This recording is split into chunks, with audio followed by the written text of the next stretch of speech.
বাংলাদেশ ক্রিকেটের সবচেয়ে আলোচিত জায়গাগুলোর একটি মিরপুর শেরে বাংলা স্টেডিয়াম। এই মাঠেই গড়েছে অসংখ্য জয়ের ইতিহাস, আবার সমালোচনার ঝড়ও উঠেছে এখানেই। কিন্তু প্রশ্ন একটাই, মিরপুরের উইকেটটা এমন হয় কেন? আসলে কি কালো মাটির দোষ? 2006 সালে যখন মিরপুরে প্রথম আন্তর্জাতিক ম্যাচ হলো, তখন অনেক স্বপ্ন ছিল। অস্ট্রেলিয়ান কিউরেটর রিচার্ড উইন্টার স্বপ্ন দেখিয়েছিলেন মিরপুরের উইকেট হবে অস্ট্রেলিয়ার ওয়াকার মতো দ্রুত আর বাউন্সি। তিনি সাভার থেকে কালো মাটি বেছে নিলেন, কারণ এতে ক্লে বেশি, যা উইকেটকে করে শক্ত, গতিময়। সবাই ভাবল এই মাঠে হবে গতির লড়াই, বাউন্সে নাচবে বল, উড়বে 4 ছক্কার ঝড়। কিন্তু বছর ঘুরে বছর গেল, স্বপ্নটা যেন হারিয়ে গেল বাস্তবতার ধুলায়।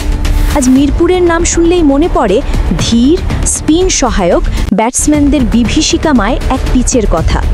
বল ওঠে না, টার্ন করে বেশি, মাঝে মাঝে যেন ব্যাটসম্যানের শ্বাসই বন্ধ হয়ে আসে। তাহলে দোষটা কার? আসলে মাটির নয়, দোষটা লুকিয়ে আছে আমাদের ক্রিকেট সংস্কৃতিতেই। কিউরেটর উইকেট তৈরি করেন, কিন্তু প্রভাবশালী ক্লাব, কোচ আর কর্মকর্তাদের ইচ্ছার কাছে হার মানতে হয় তাদের। কখনো ঘাস গজায়, আবার ম্যাচের আগের দিনই নির্দেশ আসে ঘাসটা কেটে দাও। এভাবে হারিয়ে গেছে মিরপুরের উইকেটের নিজস্ব চরিত্র, হারিয়েছে ওয়াকার হওয়ার স্বপ্ন।